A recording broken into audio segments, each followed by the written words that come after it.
جہاد فی سبیل اللہ، یہ ایک تقریر ہے جو 13 اپریل 1939 کو یوم اقبال کے موقع پر ٹاؤن ہال لاہور میں کی گئی تھی۔ عموماً لفظ جہاد کا ترجمہ انگریزی زبان میں ہولی وار مقدس جنگ کیا جاتا ہے، اور اس کی تشریح و تفسیر مدت ہائے دراز سے کچھ اس انداز میں کی جاتی رہی کہ اب یہ لفظ جوش جنون کا ہم معنی ہو کر رہ گیا ہے۔ اس کو سنتے ہی آدمی کی آنکھوں میں کچھ اس طرح کا نقشہ پھرنے لگتا ہے کہ مذہبی دیوانوں کا ایک گروہ ننگی تلواریں ہاتھ میں لیے، داڑیاں چڑھائے، خونخوار آنکھوں کے ساتھ اللہ اکبر کے نعرے لگاتا ہوا چلا آ رہا ہے، جہاں کسی کافر کو دیکھ پاتا ہے پکڑ لیتا ہے اور تلوار اس کی گردن پر رکھ کر کہتا ہے کہ بول لا الہ الا اللہ، ورنہ ابھی سر تن سے جدا کر دیا جاتا ہے۔ ماہرین نے ہماری یہ تصویر بڑی قلم کاریوں کے ساتھ بنائی ہے اور اس کے نیچے موٹے حروف میں لکھ دیا ہے کہ بوئے خون آتی ہے اس قوم کے افسانوں سے۔ لطف یہ ہے کہ اس تصویر کے بنانے والے ہمارے وہ مہربان ہیں جو خود کئی صدیوں سے انتہا درجے کی غیر مقدس جنگ ان ہولی وار میں مشغول ہیں۔ ان کی اپنی تصویر یہ ہے کہ دولت اور اقتدار کے بھوکے ہر قسم کے اسلحے سے مسلح ہو کر قزاقوں کی طرح ساری دنیا پر پل پڑے ہیں، اور ہر طرف سے تجارت کی منڈیاں، خام پیداوار کے ذخیرے، نو آبادیاں بسانے کی قابل زمینیں اور معدنیات کی کانیں ڈھونڈتے پھرتے ہیں تاکہ اپنی ہرس کی کبھی نہ بجھنے والی آگ کے لیے ایندھن فراہم کریں۔ ان کی جنگ خدا کی راہ میں نہیں بلکہ پیٹ کی راہ میں ہے، ہوس اور نفس امارہ کی راہ میں ہے۔ ان کے نزدیک کسی قوم پر حملہ کرنے کے لیے بس یہ کافی وجہ جواز ہے کہ اس کی زمین میں کانیں ہیں، یا اجناس کافی پیدا ہوتی ہے، یا وہاں تیل نکل آیا ہے، یا ان کے کارخانوں کا مال وہاں اچھی طرح کھپایا جا سکتا ہے، یا اپنی زائد آبادی کو وہاں آسانی کے ساتھ بسایا جا سکتا ہے۔ کچھ اور نہیں تو اس قوم کا یہ گناہ بھی کوئی معمولی گناہ نہیں ہے کہ وہ کسی ایسے ملک کے راستے میں رہتی ہے جس پر یہ پہلے قبضہ کر چکے ہیں یا اب قبضہ کرنا چاہتے ہیں۔ ہم نے تو جو کچھ کیا وہ زمانہ ماضی کا قصہ ہے،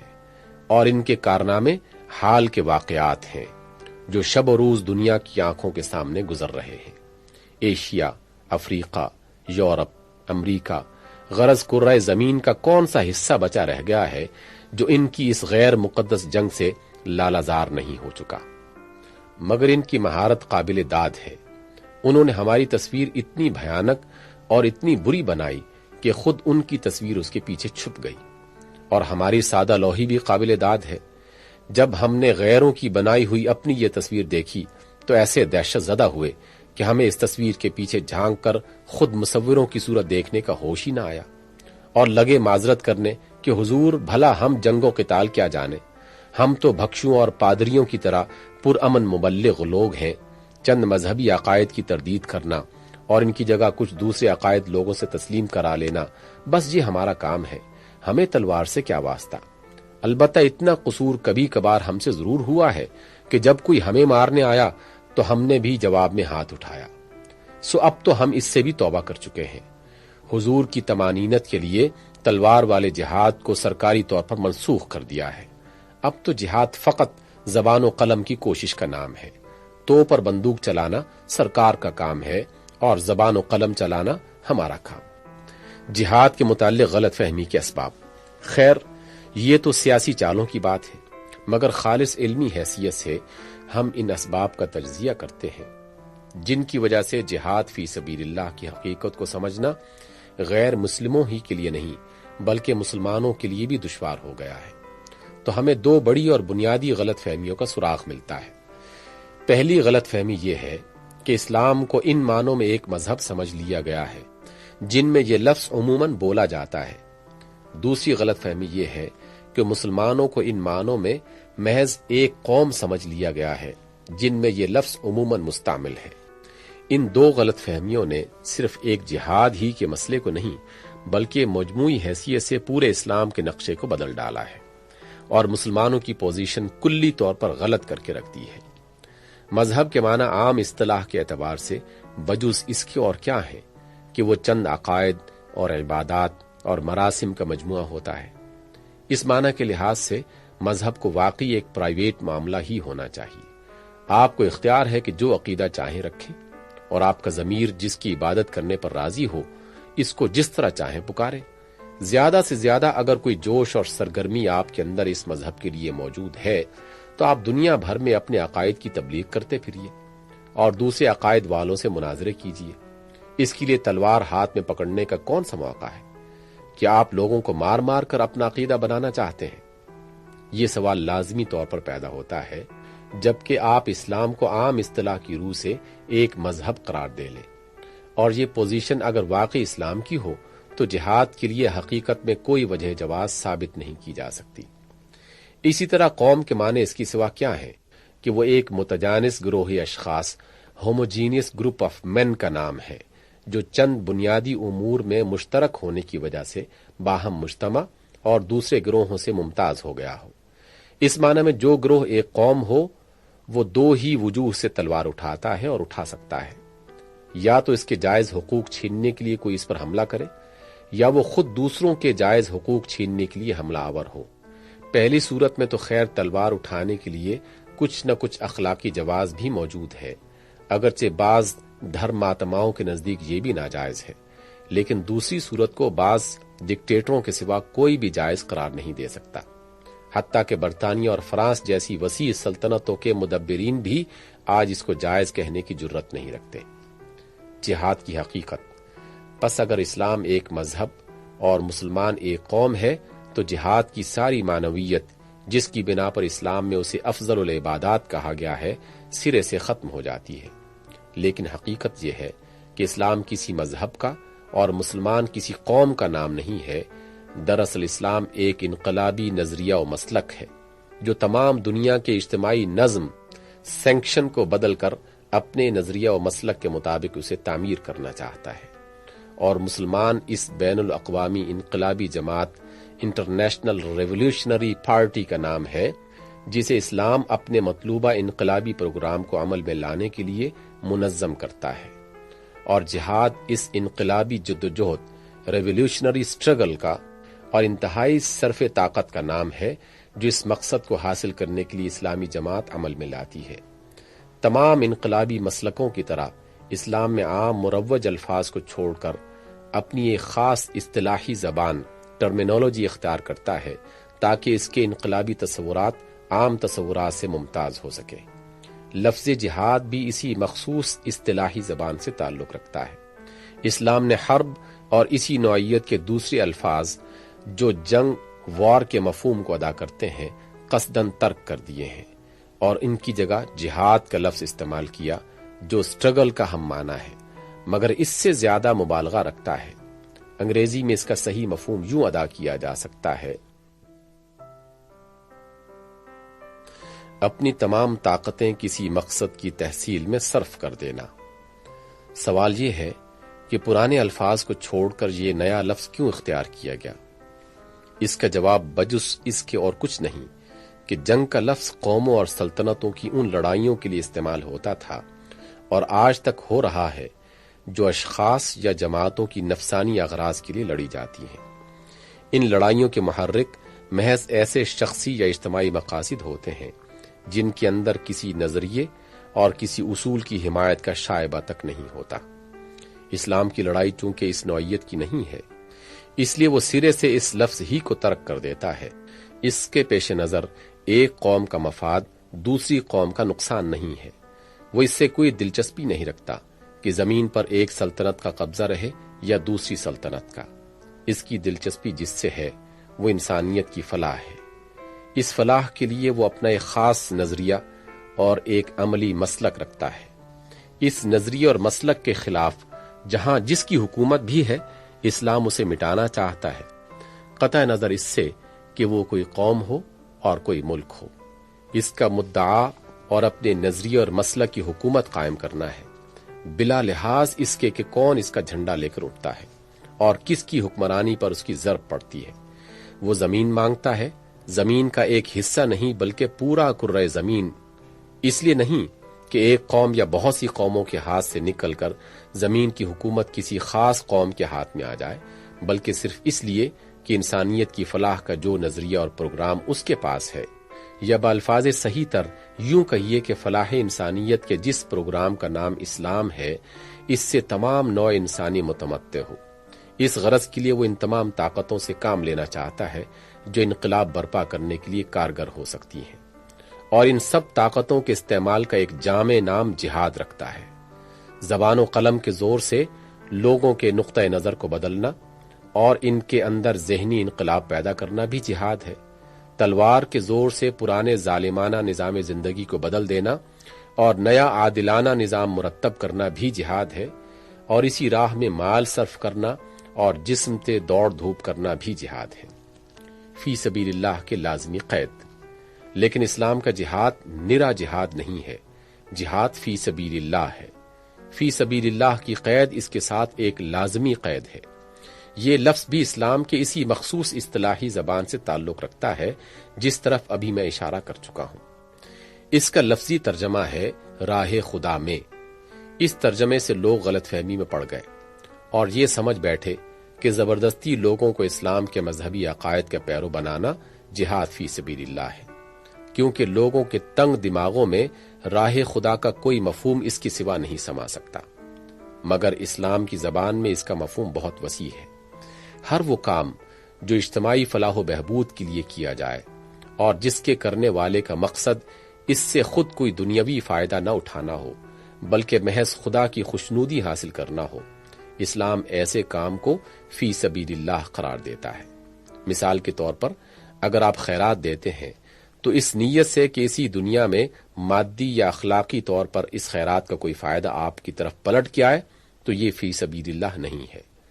اور اگر خیرات سے آپ کی نیت یہ ہے کہ غریب انسان کی مدد کر کے آپ خدا کی خوشنودی حاصل کریں تو یہ فی سبیل اللہ ہے۔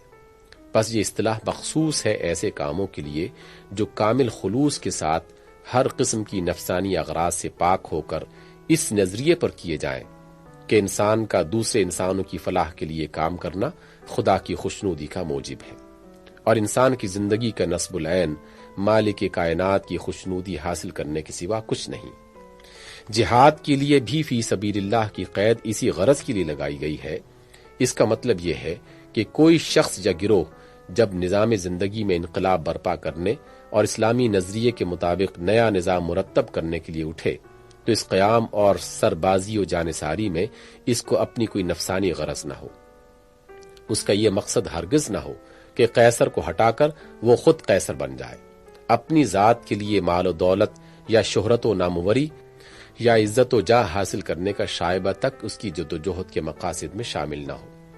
اس کی تمام قربانیوں اور ساری محنتوں کا مدعا صرف یہ ہو کہ بندگان خدا کے درمیان ایک عادلانہ نظام زندگی قائم کیا جائے۔ اس کے معاوضے میں اسے خدا کی خوشنودی کے سوا کچھ بھی مطلوب نہ ہو۔ الذین آمنوا یقاتلون فی سبیل اللہ والذین کفروا یقاتلون فی سبیل الطاغوت۔ جو لوگ ایمان لائے ہیں وہ خدا کی راہ میں لڑتے ہیں، اور جو کافر ہیں وہ طاغوت کی راہ میں لڑتے ہیں۔ طاغوت کا مصدر طغیان ہے، جس کے معنی حد سے گزر جانے کے ہیں۔ دریا جب اپنی حد سے گزر جاتا ہے تو آپ کہتے ہیں کہ طغیانی آ گئی ہے۔ اسی طرح جب آدمی اپنی جائز حد سے گزر کر اس غرض کے لیے اپنی طاقت استعمال کرتا ہے کہ انسانوں کا خدا بن جائے یا اپنے مناسب حصے سے زائد فوائد حاصل کر لے تو یہ طاغوت کی راہ میں لڑنا ہے۔ اور اس کے مقابلے میں راہ خدا کی جنگ وہ ہے جس کا مقصد صرف یہ ہو کہ خدا کا قانون عدل دنیا میں قائم ہو، لڑنے والا خود بھی اس کی پابندی کرے اور دوسروں سے بھی اس کی پابندی کرائے۔ چنانچہ قرآن کہتا ہے تلک الدار الآخرہ نجعلها للذین لا یریدون علوا فی الارض ولا فسادا والعاقبۃ للمتقین۔ آخرت میں عزت کا مقام تو ہم نے صرف ان لوگوں کے لیے رکھا ہے جو زمین میں اپنی بڑائی قائم کرنا اور فساد کرنا نہیں چاہتے۔ عاقبت کی کامیابی صرف خدا ترس لوگوں کے لیے ہے۔ حدیث میں آیا ہے کہ ایک شخص نے رسول اللہ صلی اللہ علیہ وسلم سے دریافت کیا راہ خدا کی جنگ سے کیا مراد ہے؟ ایک شخص مال کے لیے جنگ کرتا ہے، دوسرا شخص بہادری کی شہرت حاصل کرنے کے لیے جنگ کرتا ہے، تیسرے شخص کو کسی سے عداوت ہوتی ہے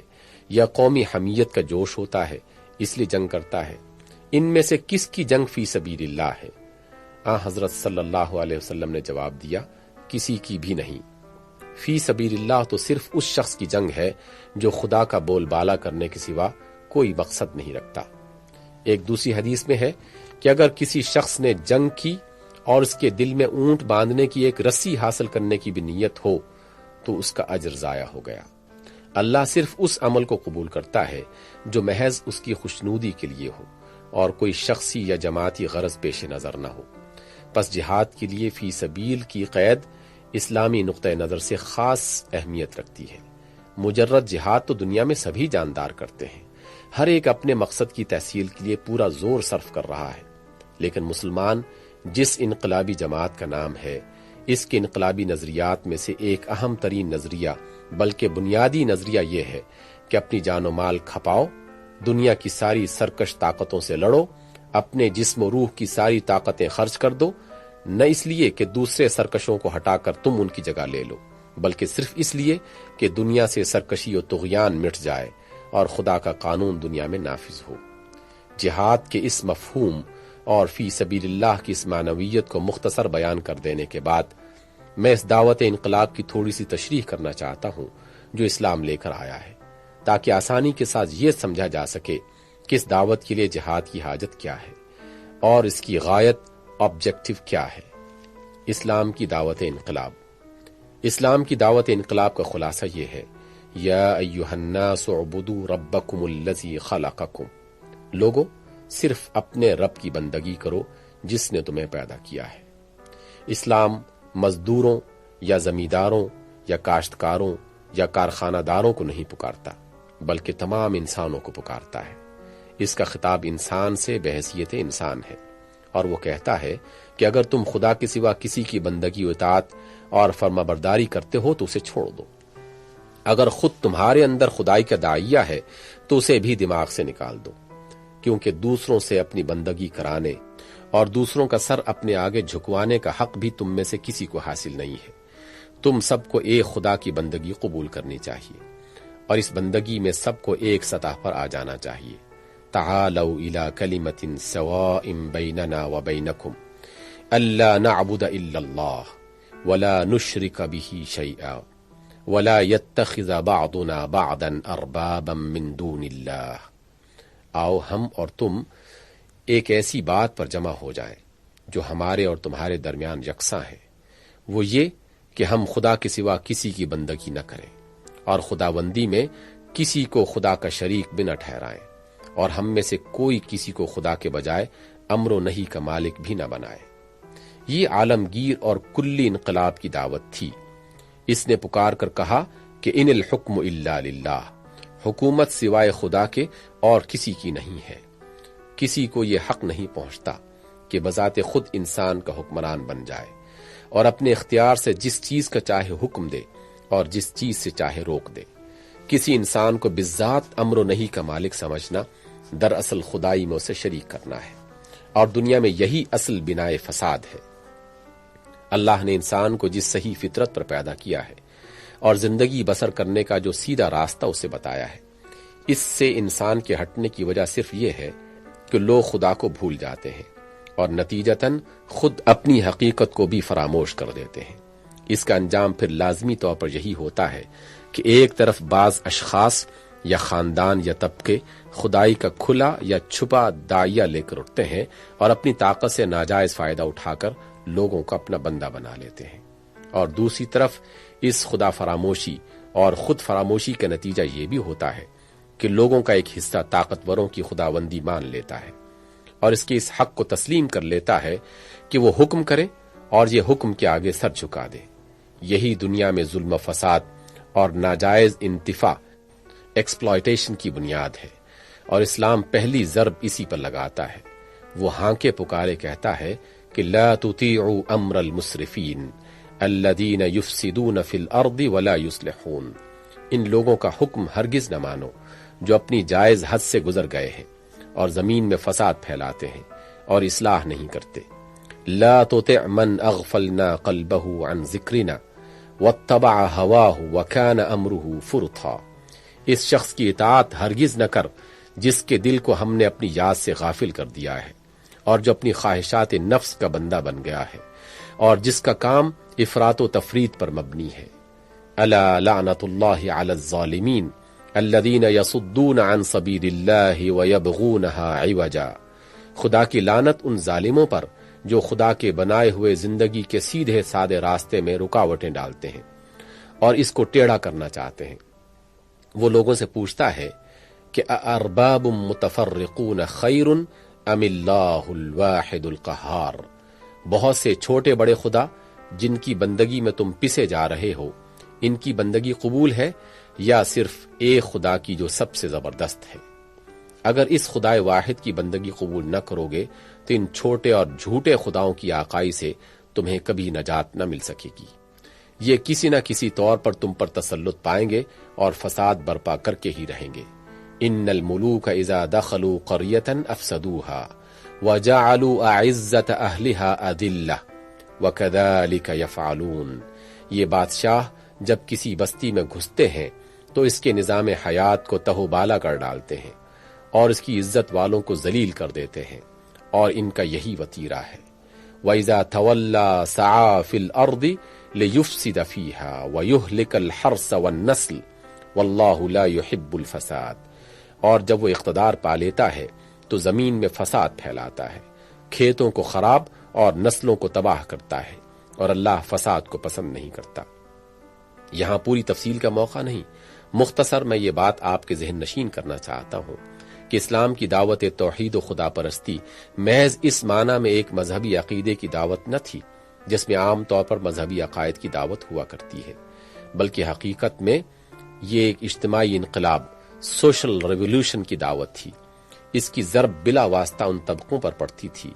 جنہوں نے مذہبی رنگ میں پروہت بن کر یا سیاسی رنگ میں بادشاہ اور رئیس اور حکمران بن کر یا معاشی رنگ میں مہاجن اور ذمہ دار اور اجارہ دار بن کر عامت الناس کو اپنا بندہ بنا لیا تھا۔ یہ کہیں علانیہ ارباب من دون اللہ بنے ہوئے تھے،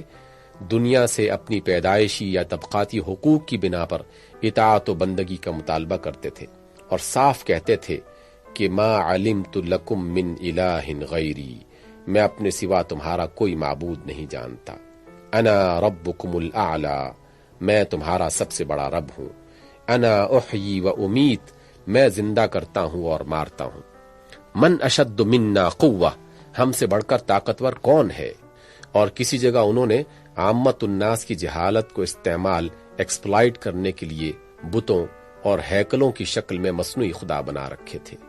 جن کی آڑ پکڑ کر یہ اپنے خداوندی حقوق بندگان خدا سے تسلیم کراتے تھے۔ پس کفر و شرک اور بت پرستی کے خلاف اسلام کی دعوت اور خدائے واحد کی بندگی و عبودیت کے لیے اسلام کی تبلیغ براہ راست حکومت اور اس کو سہارا دینے والے یا اس کے سہارے چلنے والے طبقوں کی اغراض سے متصادم ہوتی تھی۔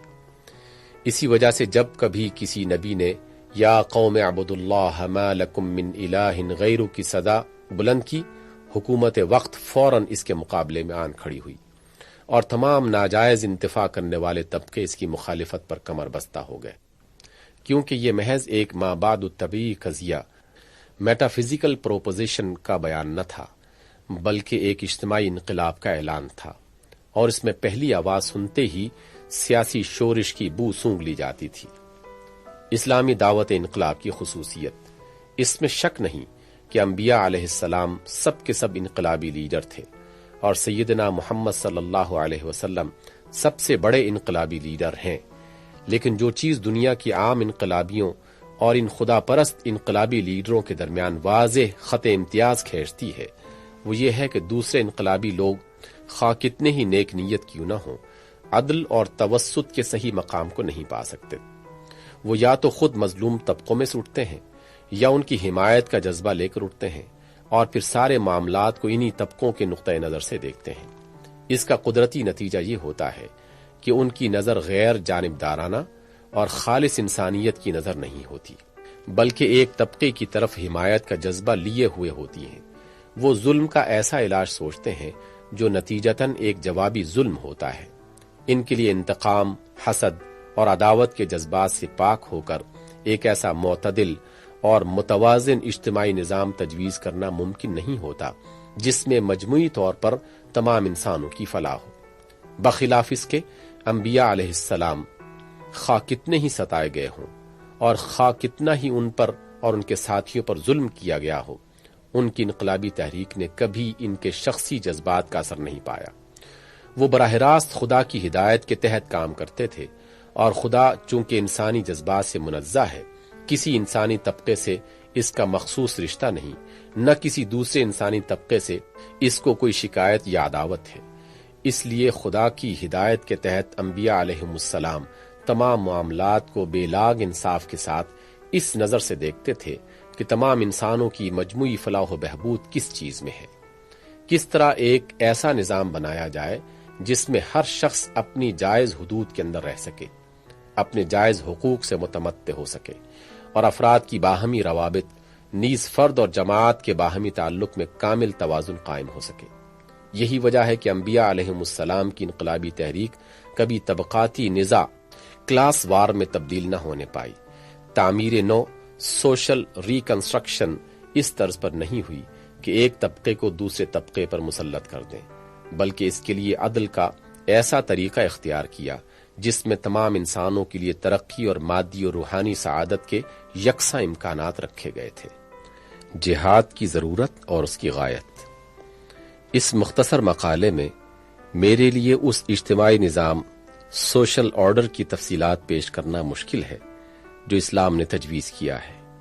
تفصیل کا موقع انشاءاللہ عنقریب آئے گا۔ یہاں اپنے موضوع کی حد میں رہتے ہوئے جس بات کو مجھے واضح کرنا تھا وہ صرف یہ تھی کہ اسلام محض ایک مذہبی عقیدہ اور چند عبادات کا مجموعہ نہیں ہے، بلکہ وہ ایک سسٹم ہے جو دنیا سے زندگی کے تمام ظالمانہ اور مفسدانہ نظامات کو مٹانا چاہتا ہے، اور ان کی جگہ اپنا ایک اصلاحی پروگرام نافذ کرنا چاہتا ہے جس کو وہ انسانیت کی فلاح و بہبود کے لیے سب سے بہتر سمجھتا ہے۔ اس تخریب و تعمیر اور انقلاب و اصلاح کے لیے وہ کسی ایک قوم یا گروہ کو نہیں بلکہ تمام انسانوں کو دعوت دیتا ہے۔ وہ خود ان ظالم طبقوں اور ناجائز انتفاع کرنے والے گروہوں، حتیٰ کہ بادشاہوں اور رئیسوں کو بھی پکارتا ہے کہ آؤ اس جائز حد کے اندر رہنا قبول کر لو جو تمہارے خالق نے تمہارے لیے مقرر کی ہے۔ اگر تم عدل اور حق کے نظام کو قبول کر لو گے تو تمہارے لیے امن و سلامتی ہے۔ یہاں کسی انسان سے دشمنی نہیں ہے، دشمنی جو کچھ بھی ہے ظلم سے ہے، فساد سے ہے، بد اخلاقی سے ہے، اس بات سے ہے کہ کوئی شخص اپنی فطری حد سے تجاوز کر کے وہ کچھ حاصل کرنا چاہے جو فطرت اللہ کے لحاظ سے اس کا نہیں ہے۔ یہ دعوت جو لوگ بھی قبول کر لیں، وہ خواہ کسی طبقے، کسی نسل، کسی قوم اور کسی ملک کے ہوں، یکساں حقوق اور مساویانہ حیثیت سے اسلامی جماعت کے رکن بن جاتے ہیں، اور اس طرح وہ بین الاقوامی انقلابی پارٹی تیار ہو جاتی ہے جسے قرآن حزب اللہ کے نام سے یاد کرتا ہے، اور جس کا دوسرا نام اسلامی جماعت یا امت مسلمہ ہے۔ یہ پارٹی وجود میں آتی ہی اپنے مقصد وجود کی تحصیل کے لیے جہاد شروع کر دیتی ہے۔ اس کے عین وجود کا اقتضا یہی ہے کہ یہ غیر اسلامی نظام کی حکمرانی کو مٹانے کی کوشش کرے، اور اس کے مقابلے میں تمدن و اجتماع کے اس معتدل و متوازن ضابطہ کی حکومت قائم کرے جسے قرآن ایک جامع لفظ کلمت اللہ سے تعبیر کرتا ہے۔ اگر یہ پارٹی حکومت کو بدلنے اور اسلامی نظام حکومت قائم کرنے کی کوشش نہ کرے تو اس کے وجود میں آنے کا مقصد ہی فوت ہو جاتا ہے، کیونکہ یہ کسی اور مقصد کے لیے بنائی ہی نہیں گئی، اور اس جہاد کے سوا اس کی ہستی کا اور کوئی مصرف ہی نہیں ہے۔ قرآن اس کی پیدائش کا ایک ہی مقصد بیان کرتا ہے، اور وہ یہ ہے کنتم خیر امت اخرجت للناس تأمرون بالمعروف وتنہون عن المنکر وتؤمنون باللہ۔ تم وہ بہترین امت ہو جسے نوع انسانی کے لیے نکالا گیا ہے، تم نیکی کا حکم دیتے ہو، بدی سے روکتے ہو، اور خدا پر ایمان رکھتے ہو۔ یہ مذہبی تبلیغ کرنے والے واعظین، پریچرز اور مبشرین، مشنریز کی جماعت نہیں ہے، بلکہ خدائی فوجداروں کی جماعت ہے، لتکونوا شہداء علی الناس، اور اس کا کام یہ ہے کہ دنیا سے ظلم، فتنہ، فساد، بد اخلاقی، طغیانی اور ناجائز انتفاع کو بزور مٹا دے۔ ارباب من دون اللہ کی خداوندی کو ختم کر دے، بدی کی جگہ نیکی قائم کرے۔ وقاتلوہم حتی لا تکون فتنہ ویکون الدین للہ، ان سے جنگ کرو یہاں تک کہ فتنہ باقی نہ رہے اور اطاعت صرف اللہ تعالی کے لیے ہو جائے۔ الا تفعلوہ تکن فتنۃ فی الارض وفساد کبیر، اگر تم ایسا نہ کرو گے تو زمین میں فتنہ ہوگا اور بڑا فساد برپا رہے گا۔ هو الذی ارسل رسولہ بالہدی ودین الحق لیظہرہ علی الدین کلہ ولو کرہ المشرکون، وہ خدا ہی ہے جس نے اپنے رسول کو دنیا میں زندگی بسر کرنے کا سیدھا راستہ اور حق کی اطاعت کا صحیح ضابطہ دے کر بھیجا ہے، تاکہ تمام اطاعتوں کو مٹا کر اسی ایک اطاعت کو سب پر غالب کر دے، خواہ وہ لوگ اس پر راضی نہ ہوں جو خداوندی میں دوسروں کو شریک ٹھہراتے ہیں۔ لہٰذا اس پارٹی کے لیے حکومت کے اقتدار پر قبضہ کیے بغیر کوئی چارہ نہیں ہے، کیونکہ مفسدانہ نظام تمدن ایک فاسد حکومت کے بل پر قائم ہوتا ہے، اور ایک صالح نظام تمدن اس وقت تک کسی طرح قائم نہیں ہو سکتا جب تک کہ حکومت مفسدین سے مسلوب ہو کر مصلحین کے ہاتھ میں نہ آ جائے۔ دنیا کی اصلاح سے قطع نظر اس جماعت کے لیے خود اپنے مسلک پر عامل ہونا بھی غیر ممکن ہے اگر حکومت کے نظام کسی دوسرے مسلک پر قائم ہو۔ کوئی پارٹی جو کسی سسٹم کو برحق سمجھتی ہو کسی دوسرے سسٹم کی حکومت میں اپنے مسلک کے مطابق زندگی بسر نہیں کر سکتی۔ ایک اشتراکی مسلک کا آدمی اگر انگلستان یا امریکہ میں رہ کر اشتراکیت کے مطابق زندگی بسر کرنا چاہے تو کسی طرح اپنے اس ارادے میں کامیاب نہیں ہو سکتا، کیونکہ سرمایہ دارانہ نظام کا ضابطہ حیات حکومت کی طاقت سے بجبر اس پر مسلط ہوگا اور وہ اس کی قہرمانی سے کسی طرح بچ نہ سکے گا۔ اسی طور پر ایک مسلمان بھی اگر کسی غیر اسلامی نظام حکومت میں رہ کر اسلامی اصول پر زندگی بسر کرنا چاہے تو اس کا کامیاب ہونا محال ہے۔ جن قوانین کو وہ باطل سمجھتا ہے، جن ٹیکسوں کو وہ حرام سمجھتا ہے، جن معاملات کو وہ ناجائز سمجھتا ہے، جس تہذیب اور جس طرز زندگی کو وہ فاسد سمجھتا ہے، جس طریقے تعلیم کو وہ مہلک سمجھتا ہے، وہ سب کے سب اس پر، اس کے گھر بار پر، اس کی اولاد پر اس طرح مسلط ہو جائیں گے کہ وہ کسی طرح ان کی گرفت سے بچ کر نہ نکل سکے گا۔ لہٰذا جو شخص یا گروہ کسی مسلک پر اعتقاد رکھتا ہو وہ اپنے اعتقاد کے فطری اقتضا ہی سے اس امر پر مجبور ہوتا ہے کہ مسلک مخالف کی حکومت کو ہٹانے اور اپنے مسلک کی حکومت قائم کرنے کی کوشش کرے، کیونکہ مخالف نظریے کی حکومت مسلط ہو تو اس صورت میں وہ خود اپنے مسلک پر عمل نہیں کر سکتا۔ اگر وہ اس کوشش سے غفلت برتتا ہے تو اس کا صریح مطلب یہ ہے کہ وہ در حقیقت اپنے ہی عقائد میں جھوٹا ہے۔ عفا اللہ عنک لما اذنت لهم حتى يتبين لك الذين صدقوا وتعلم الكاذبين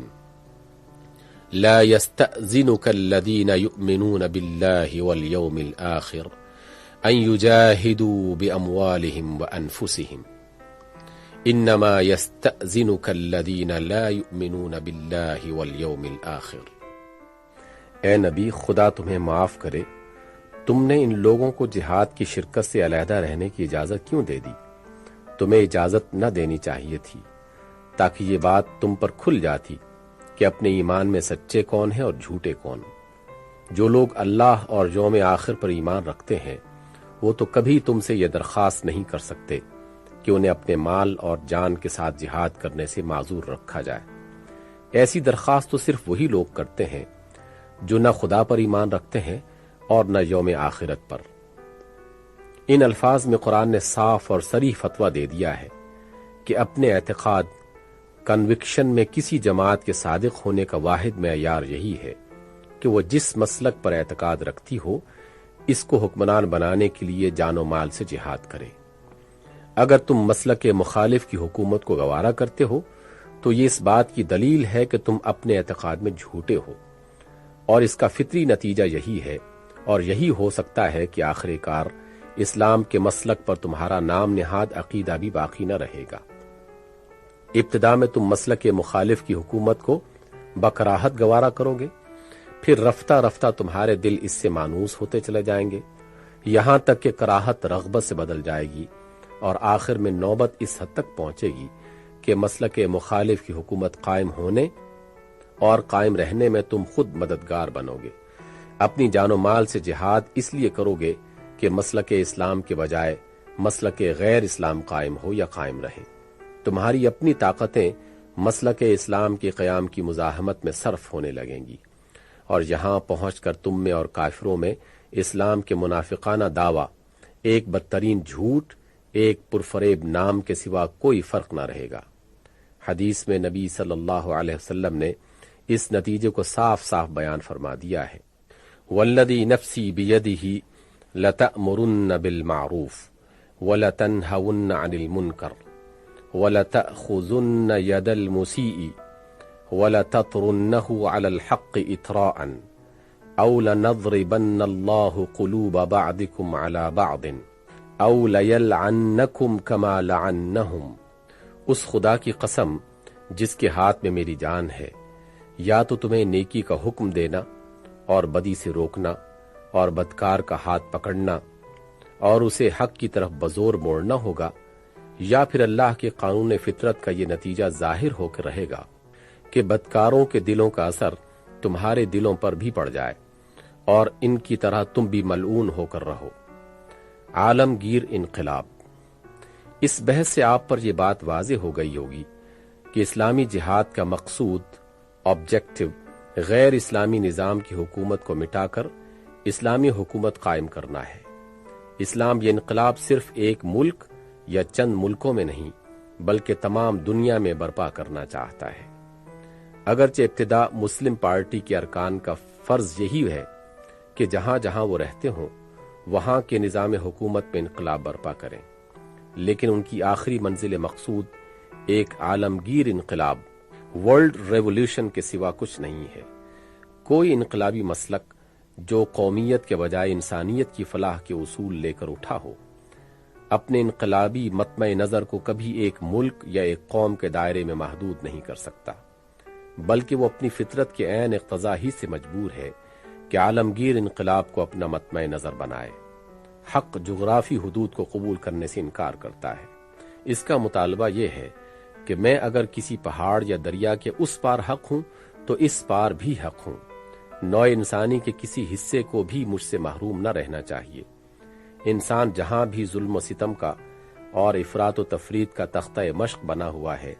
وہاں اس کی مدد کے لیے پہنچنا میرا فرض ہے. اسی تخیل کو قرآن ان الفاظ میں بیان کرتا ہے: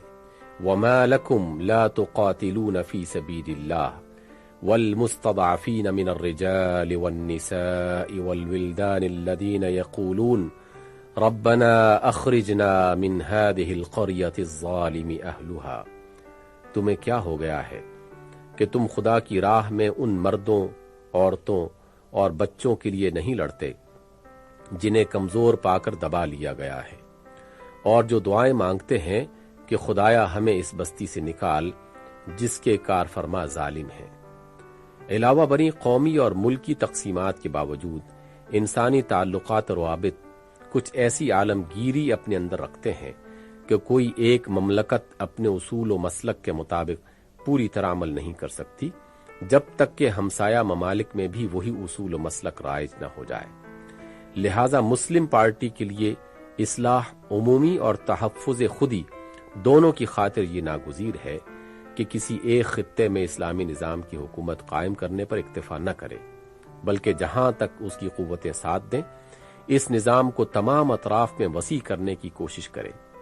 اور ایک طرف سے اپنے افکار و نظریات کو دنیا میں پھیلائے گی اور تمام ممالک کے باشندوں کو دعوت دے گی کہ اس مسلک کو قبول کریں جس میں ان کے لیے حقیقی فلاح مضمر ہے. دوسری طرف اگر اس میں طاقت ہوگی تو وہ لڑ کر غیر اسلامی حکومتوں کو مٹا دے گی اور ان کی جگہ اسلامی حکومت قائم کرے گی. یہی پالیسی تھی جس پر رسول اللہ صلی اللہ علیہ وسلم نے اور آپ کے بعد خلفائے راشدین نے عمل کیا. عرب جہاں مسلم پارٹی پیدا ہوئی تھی سب سے پہلے اسی کو اسلامی حکومت کے زیر نگین کیا گیا.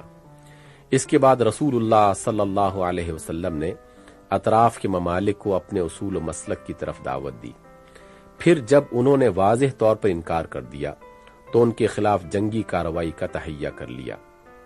غزوہ تبوک اسی سلسلے کی ابتدا تھی۔ حضرت صلی اللہ علیہ وسلم کے بعد جب حضرت ابو بکر رضی اللہ عنہ پارٹی کے لیڈر ہوئے تو انہوں نے روم اور ایران دونوں کی غیر اسلامی حکومتوں پر حملہ کیا۔ پھر حضرت عمر رضی اللہ عنہ نے اس حملے کو کامیابی کے آخری مراحل تک پہنچا دیا۔ مصر و شام اور روم و ایران کے عوام اول اس کو عرب قوم کی امپیریلسٹ پالیسی سمجھتے۔ انہوں نے خیال کیا کہ جس طرح پہلے ایک قوم دوسری قوم کو غلام بنانے کے لیے نکلا کرتی تھی، اسی طرح اب بھی ایک قوم اسی غرض کے لیے نکلی ہے۔ اس غلط فہمی کی بنا پر لوگ قیصر و کسریٰ کے جھنڈے تلے مسلمانوں سے لڑنے کے لیے نکلے، مگر جب ان پر مسلم پارٹی کے انقلابی مسلک کا حال کھلا اور جب انہیں معلوم ہوا کہ یہ جفاکارانہ قوم پرستی، ایگریسو نیشنلزم کے علمبردار نہیں ہیں بلکہ قومی اغراض سے پاک ہیں اور محض ایک عادلانہ نظام قائم کرنے آئے ہیں، اور ان کا مقصد در حقیقت ان ظالم طبقوں کی خداوندی کو ختم کرنا ہے جو قیصریت و کسرویت کی پناہ میں ہم کو تباہ و برباد کر رہے ہیں، تو ان کی اخلاقی ہمدردیاں مسلم پارٹی کی طرف ہو گئیں۔ وہ قیصر و کسریٰ کے جھنڈے سے الگ ہوتے چلے گئے، اور اگر مارے باندھے فوج میں بھرتی ہو کر لڑنے آئے بھی تو بے دلی سے لڑے۔ یہی سبب ہے کہ ان حیرت انگیز فتوحات کا جو ابتدائی دور میں مسلمانوں کو حاصل ہوئیں، اور یہی سبب ہے اس کا کہ اسلامی حکومت قائم ہونے کے بعد جب ان ممالک کے باشندوں نے اسلامی نظام اجتماعی کو عملاً کام کرتے ہوئے دیکھا تو وہ خود اس بین الاقوامی پارٹی میں شریک ہوتے چلے گئے اور خود اس مسلک کے علمبردار بن کر آگے بڑھے تاکہ دوسرے ملکوں میں بھی اس کو پھیلا دیں۔ جارحانہ اور مدافعانہ کی تقسیم غیر متعلق ہے۔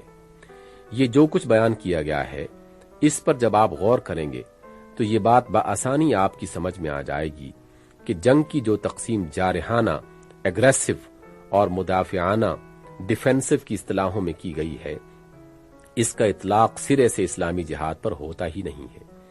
یہ تقسیم صرف قومی اور ملکی لڑائیوں پر ہی منطبق ہو سکتی ہے، کیونکہ اصطلاحاً حملہ اور مدافعت کے الفاظ ایک ملک یا ایک قوم کی نسبت ہی سے بولے جا سکتے ہیں، مگر جب ایک بین الاقوامی پارٹی ایک جہانی نظریہ و مسلک کو لے کر اٹھے اور تمام قوموں کو انسانی حیثیت سے اس مسلک کی طرف بلائے اور ہر قوم کے آدمیوں کو مساویانہ حیثیت سے پارٹی میں شامل کرے اور محض مسلک مخالف کی حکومت کو مٹا کر اپنے مسلک کی حکومت قائم کرنے کے لیے جدوجہد نہ کرے، تو ایسی حالت میں اصطلاحی حملہ اور اصطلاحی مدافعت کا قطعاً کوئی سوال ہی پیدا نہیں ہوتا، بلکہ اگر اصطلاح سے قطع نظر کر لی جائے تو تب بھی اسلامی جہاد پر جارحانہ اور مدافعانہ کی تقسیم منطبق نہیں ہوتی۔ اسلامی جہاد بیک وقت جارحانہ بھی ہے اور مدافعانہ بھی۔ جارحانہ اس لیے کہ مسلم پارٹی مسلک مخالف کی حکمرانی پر حملہ کرتی ہے، اور مدافعانہ اس لیے کہ خود اپنے مسلک پر عامل ہونے کے لیے حکومت کی طاقت حاصل کرنے پر مجبور ہے۔ پارٹی ہونے کی حیثیت سے اس کا کوئی گھر نہیں ہے کہ وہ اس کی مدافعت کرے، اس کے پاس محض اپنے اصول ہیں جن کی وہ حمایت کرتی ہے۔ اسی طرح مخالف پارٹی کے بھی گھر پر وہ حملہ نہیں کرتی بلکہ اس کے اصولوں پر حملہ کرتی ہے، اور اس حملہ کا مدعا یہ نہیں ہے کہ اس سے زبردستی اس کے اصول چھڑائے جائیں، بلکہ مدعا صرف یہ ہے کہ اس کے اصولوں سے حکومت کی طاقت چھین لی جائے۔ ذمیوں کی حیثیت، یہیں سے یہ سوال بھی حل ہو جاتا ہے کہ کسی ملک پر اسلامی نظام کی حکومت قائم ہو جانے کی صورت میں ان لوگوں کی کیا حیثیت ہوگی جو کسی دوسرے عقیدہ و مسلک کے متبع ہوں۔ اسلام کے جہاد لوگوں کے عقیدہ و مسلک اور ان کے طریقہ عبادت یا قوانین معاشرت سے تعرض نہیں کرتا، وہ ان کو پوری آزادی دیتا ہے کہ جس عقیدہ پر چاہیں قائم رہیں اور جس مسلک پر چاہیں چلیں۔ البتہ وہ ان کے اس حق کو تسلیم کرنے سے انکار کرتا ہے کہ ان کی خاطر کسی ایسے طریقے پر حکومت کا نظام چلایا جائے جو اسلام کی نگاہ میں فاسد ہے۔ نیز وہ ان کے اس حق کو بھی نہیں مانتا کہ وہ معاملات کے ان طریقوں کو اسلامی نظام حکومت میں جاری رکھیں جو اسلام کے نزدیک اجتماعی فلاح کے لیے مہلک ہیں۔ مثلاً وہ حکومت کا نظام ہاتھ میں لیتے ہوئے سودی کاروبار کی تمام صورتوں کو مسدود کر دے گا، جوئے کی ہرگز اجازت نہ دے گا، خرید و فروخت اور مالی لین دین کی ان تمام شکلوں کو روک دے گا جو اسلامی قانون میں حرام ہیں۔ قحبہ خانوں اور فواحش کے اڈوں کو کلیتاً بند کر دے گا۔ غیر مسلم عورتوں کو سطر کے کم سے کم حدود کی پابندی پر مجبور کرے گا اور انہیں تبرج جاہلیت کے ساتھ پھرنے سے روک دے گا۔ سینما پر احتساب قائم کرے گا۔ اس قسم کے اور بہت سے امور ہیں جن میں ایک اسلامی نظام حکومت نہ صرف اجتماعی فلاح و بہبود کی خاطر بلکہ خود اپنے تحفظ سیلف ڈیفنس کی خاطر بھی ان تمدنی معاملات کی اجازت نہ دے گا جو غیر مسلموں کے مسلک میں چاہے جائز ہوں گے مگر اسلام کی نگاہ میں موجب فساد و ہلاکت ہیں۔ اس باب میں اگر کوئی شخص اسلام پر نارواداری کا الزام عائد کرے تو اسے دیکھنا چاہیے کہ دنیا کے کسی مسلک نے بھی دوسرے مسلک والوں کے ساتھ اتنی رواداری نہیں برتی جتنی اسلام برتتا ہے۔ دوسری جگہ تو آپ دیکھیں گے کہ غیر مسلک والوں کے لیے زندگی دوبھر کر دی جاتی ہے، حتیٰ کہ وہ وطن چھوڑ کر نکل جانے پر مجبور ہوتے ہیں، لیکن اسلام غیر مسلک والوں کو پورے امن کے ساتھ ہر قسم کی ترقی کرنے کا موقع دیتا ہے اور ان کے ساتھ ایسی فیاضی کا برتاؤ کرتا ہے جس کی مثال دنیا میں کہیں نہیں ملتی۔ امپیریلزم کا شبہ۔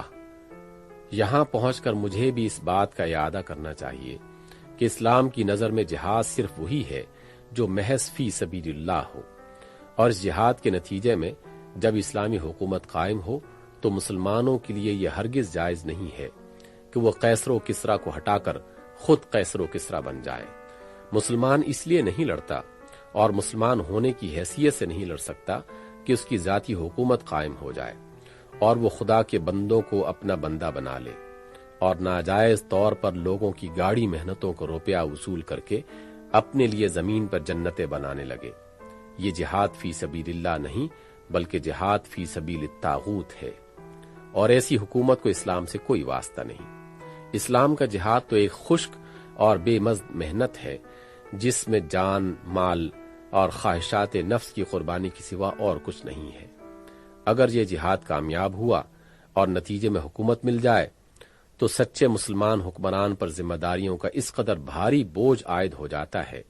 کہ اس غریب کے لیے تو راتوں کی نیند اور دن کی آسائش تک حرام ہو جاتی ہے، مگر اس کے معاوضے میں وہ حکومت و اقتدار کی ان لذتوں سے کوئی لذت حاصل نہیں کر سکتا جن کی خاطر دنیا میں عموماً حکومت حاصل کرنے کی کوشش کی جاتی ہے۔ اسلام کا فرما روا نہ تو رعیت کے عام افراد سے ممتاز کوئی بالاتر ہستی ہے، نہ عظمت و رفعت کے تخت پر وہ بیٹھ سکتا ہے، نہ اپنے آگے کسی سے گردن جھکوا سکتا ہے، نہ قانون شریعت کے خلاف ایک پتہ ہلا سکتا ہے، نہ اسے اختیار حاصل ہے کہ اپنے کسی عزیز یا دوست یا خود اپنی ذات کو کسی ادنا سے ادنا ہستی کے جائز مطالبہ سے بچا سکے، نہ وہ حق کے خلاف ایک حبہ لے سکتا ہے اور نہ ایک چپا بھر زمین پر قبضہ کر سکتا ہے۔ ایک متوسط درجے کے مسلمان کو زندگی بسر کرنے کے لیے جتنی تنخواہ کافی ہو سکتی ہے، اس سے زیادہ بیت المال سے ایک پائی لینا بھی اس کے لیے حرام ہے۔ وہ غریب نہ عالی شان قصر بنوا سکتا ہے، نہ خدم و حشم رکھ سکتا ہے، نہ عیش و عشرت کے سامان فراہم کر سکتا ہے۔ اس پر ہر وقت یہ خوف غالب رہتا ہے کہ ایک دن اس کے اعمال کا سخت حساب لیا جائے گا، اور اگر حرام کا ایک پیسہ، جبر سے لی ہوئی زمین کا ایک چپا، تکبر و فرعونیت کا ایک شمع، ظلم و بے انصافی کا ایک دھبا اور خواہشات نفسانی کی بندگی کا ایک شائبہ بھی اس کے حساب میں نکل آیا تو اسے سخت سزا بھگتنی پڑے گی۔ اگر کوئی شخص حقیقت میں دنیا کا لالچی ہو تو اس سے بڑا کوئی بے وقوف نہ ہوگا اگر وہ اسلامی قانون کے مطابق حکومت کا بار سنبھالنے پر آمادہ ہو، کیونکہ اسلامی حکومت کے فرما روا سے تو بازار کے ایک معمولی دکاندار کی پوزیشن زیادہ اچھی ہوتی ہے۔ وہ تو خلیفہ سے زیادہ کماتا ہے اور رات کو پاؤں پھیلا کر سوتا ہے۔ خلیفہ بیچارے کو نہ ان کے برابر آمدنی نصیب اور نہ رات کو چین سے سونا نصیب۔ یہ بنیادی فرق ہے اسلامی حکومت اور غیر اسلامی حکومت کا۔ غیر اسلامی حکومت میں حکمران گروہ اپنی خداوندی قائم کرتا ہے اور اپنی ذات کے لیے ملک کے وسائل و ذرائع استعمال کرتا ہے۔ بخلاف اس کے اسلامی حکومت میں حکمران گروہ مجرد خدمت کرتا ہے اور عام باشندوں سے بڑھ کر اپنی ذات کے لیے کچھ حاصل کرنا نہیں چاہتا۔ اسلامی حکومت کی سول سروس کو جو تنخواہیں ملتی تھیں، ان کا تقابل آج کل یا خود اس دور کی امپیریلسٹ طاقتوں کے سول سروس کے مشاہروں سے کر کے دیکھیے، آپ کو معلوم ہو جائے گا کہ اسلام کی جہاں کشائی اور امپیریلزم کی عالمگیری میں روحی اور جوہری فرق ہے۔ اسلامی حکومت میں خراسان، عراق، شام اور مصر کے گورنروں کی تنخواہیں آپ کے معمولی انسپکٹروں کی تنخواہوں سے بھی کم تھیں۔ خلیفہ اول حضرت ابو بکر صدیق رضی اللہ تعالیٰ عنہ کی تنخواہ 150 روپے سے زیادہ نہ تھی۔ درا حالانکہ بیت المال دنیا کے 2 عظیم الشان سلطنتوں کے خزانوں سے بھرپور ہو رہا تھا۔ اگرچہ ظاہر میں امپیریلزم بھی ملک فتح کرنا ہے اور اسلام بھی، مگر دونوں کے جوہر میں زمین و آسمان کا فرق ہے۔ پرواز ہے دونوں کی اسی ایک فضا میں، کرگس کا جہاں اور ہے، شاہی کا جہاں اور۔ یہ ہے اس جہاد کی حقیقت جس کے متعلق آپ بہت کچھ سنتے رہے ہیں۔ اب اگر آپ مجھ سے دریافت کریں کہ آج اسلام اور مسلم جماعت اور جہاد کا وہ تصور جو تم پیش کر رہے ہو کہاں غائب ہو گیا، اور کیوں دنیا بھر کے مسلمانوں میں کہیں بھی اس کا شائبہ تک نہیں پایا جاتا، تو میں عرض کروں گا کہ یہ سوال مجھ سے نہ کیجیے بلکہ ان لوگوں سے کیجیے جنہوں نے مسلمانوں کی توجہ ان کے اصل مشن سے ہٹا کر تعویذ گنڈوں اور عملیات اور مراقبوں اور ریاضتوں کی طرف پھیر دی ہے، جنہوں نے نجات اور فلاح اور حصول مقاصد کے لیے شارٹ کٹ تجویز کیے تاکہ مجاہدے اور جانفشانی کے بغیر سب کچھ تسبیح پھرانے یا کسی صاحب قبر کی عنایات حاصل کرنے ہی سے میسر آ جائے، جنہوں نے اسلام کی کلیات اور اصول و مقاصد کو لپیٹ کر تاریک گوشوں میں پھینک دیا اور مسلمانوں کے ذہن کو آمین بالجہر اور رفع الیدین اور ایصال ثواب و زیارت قبور اور اسی قسم کی بے شمار جزیات کی بحثوں میں ایسا پھنسایا کہ وہ اپنے آپ کو اور اپنے مقصد تخلیق کو اور اسلام کی حقیقت کو قطعی بھول گئے۔ اگر اس سے بھی آپ کی تشفی نہ ہو تو پھر یہ سوال ان امراء اور احکام و اصحاب اقتدار کے سامنے پیش کیجیے جو قرآن اور محمد صلی اللہ علیہ وسلم پر ایمان لانے کا دعویٰ تو کرتے ہیں،